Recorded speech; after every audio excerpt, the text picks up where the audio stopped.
گزرتا ہے تو فرمایا کہ علم ہونے کے باوجود جب بندہ گناہ کرے تو فرمایا وہ گناہ چھوٹا ہو تو پھر بھی اللہ کے نزدیک بڑا بن جاتا ہے، کیونکہ اس بندے کے اندر اتنا خوف خدا نہیں ہے کہ اسے پتہ ہے کہ یہ گناہ ہے پھر بھی اس سے یہ سرزد ہو رہا ہے، اسے پتہ ہے کہ یہ عمل گناہ کا عمل ہے پھر بھی یہ اس کے اوپر مصر ہے۔ پھر آگے جا کے سرکار غوث اعظم رضی اللہ تعالیٰ عنہ اسی حدیث کی مزید ٹرانسلیشن کرتے ہوئے آگے فرماتے ہیں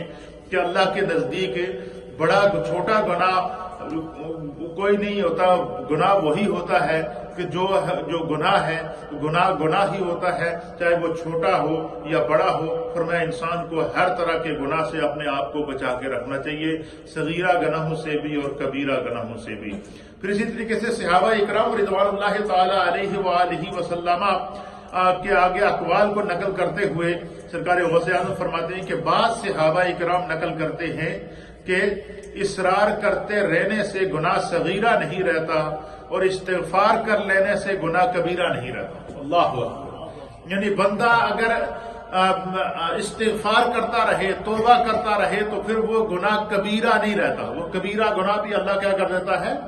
معاف کر دیتا، حتیٰ کہ یہاں تک اللہ کے حبیب علیہ السلام نے فرمایا کہ اگر پہاڑ کی مقدار میں بھی انسان کے سامنے گناہ ہوں اور وہ سچے دل سے توبہ کرے تو اللہ تعالیٰ اس کے گناہوں کو معاف کر دیتا ہے، وہ اتنا غفور اور رحیم ہے۔ تو اس لیے فرمایا کہ گناہ سے بچنا یہ سب سے بڑی جو ہے وہ ضرورت ہے۔ پر گناہ سے بچنے کے لیے آپ اس کے اوپر جو ہے یہ جو صوفیاء کرام ہوتے ہیں جنہیں اللہ تعالیٰ نے معرفت کی دولت عطا فرمائی ہوتی ہے، علم لدنی عطا فرمایا ہوتا ہے، یہ وہ لوگ ہوتے ہیں جو مشاہداتی دنیا کے شاہ سوار ہوتے ہیں۔ مشاہداتی دنیا کا شاہ سوار کون ہوتا ہے کہ خداوند قدوس ان کے آگے سے حجابات کو ہٹا دیتا ہے، وہ زمانے کے حالات کو، زمانے کے واقعات کو، زمانے کے تناظر کو، اور زمانے کے اندر رونما ہونے والے جتنے بھی طوفان ہیں یا زمانے کے اندر رونما ہونے والی جتنے بھی مصائب ہیں یا رونما ہونے والے جو واقعات ہیں ان کو اپنے سامنے دیکھتے ہیں اور پہلے ہی امت کو اس سے باخبر کر دیتے ہیں۔ یہی وجہ ہے کہ اللہ کے حبیب علیہ الصلوۃ والسلام نے فرمایا کہ اتقوا فراست المؤمن فإنه ينظر بنور اللہ، فرمایا کہ مومن کی فراست کے معاملے میں، مومن کی سمجھ کے معاملے میں، مومن کے فہم کے معاملے میں اللہ سے ڈرتے رہو۔ جو اللہ کا ولی ہوتا ہے، جو مومن ہوتا ہے، جو صاحب تقوی ہوتا ہے، اس کو اللہ نے ایسی بصیرت عطا کی ہوتی ہے، فرمایا کہ وہ پہلے دیکھتا ہے، آنے والے واقعات کو دیکھ کر امت کو پہلے باخبر کر دیتا ہے۔ اسی لیے دیکھیں قیامت ابھی آئی نہیں ہے، لیکن قیامت کے واقعات سرکار نے ہمارے سامنے بیان کر دیے ہیں،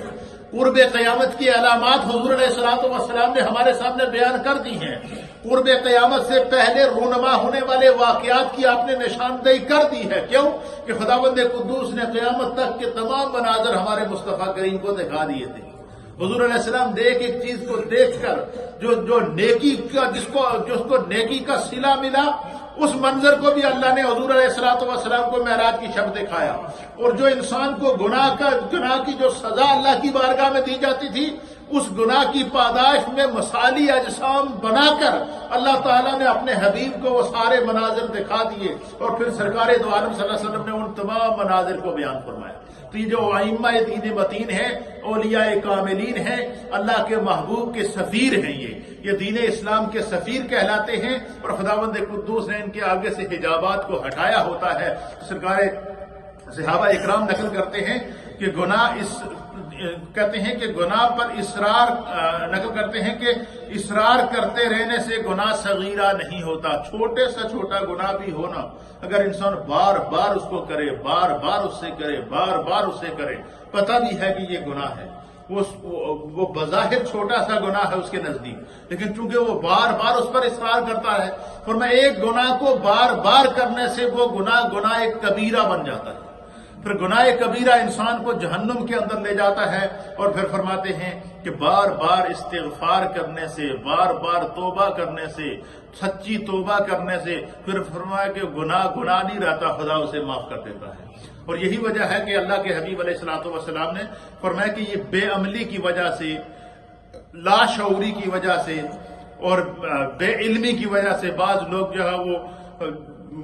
گناہوں کی وادی کے اندر قدم رکھ دیتے ہیں، پھر شیطان ان کو گھیر لیتا ہے، شیطان انہیں اپنے مکر و فریب کے اندر لے آتا ہے، اور جب شیطان کے مکر و فریب کے اندر آ جاتے ہیں تو پھر انہیں طرح طرح کے مصائب اور آلام سے اور مشکلات سے گزرنا پڑتا ہے۔ پھر ایک وقت ایسا ہوتا ہے کہ اللہ کے حبیب فرماتے ہیں کہ گناہ پہ اصرار کر کر کے بندے کا دل سیاہ ہو جاتا ہے۔ فرمایا کہ جب انسان کا دل سیاہ ہو جائے تو فرمایا اس کے اندر جو ہے وہ تمیز ختم ہو جاتی ہے اچھائی اور برائی کی، وہ برائی اور اچھائی کی، گناہ اور ثواب کی تمیز اس کے اندر ختم ہو جاتی ہے، احساس ذمہ داری اس کے اندر ختم ہو جاتی ہے۔ فرمایا کہ انسان کو چند اعمال اپنی زندگی میں ضروری بنا لینے چاہیے، اور اس کے اوپر آپ نے سرکار دو عالم صلی اللہ علیہ وسلم کی حدیث کو بطور دلیل پیش کیا ہے، اور اس حدیث کو امام احمد بن حنبل رحمۃ اللہ علیہ نے مسند امام احمد کے اندر نقل فرمایا ہے، امام بہقی نے اس کو نقل فرمایا ہے۔ اسی طریقے سے اس حدیث کے بارے میں محدثین نے لکھا ہے کہ یہ حدیث صحیح الاسناد ہے، سند کے اعتبار سے یہ حدیث صحیح ہے، اور اس حدیث کے راوی ہیں حضرت عبیدہ بن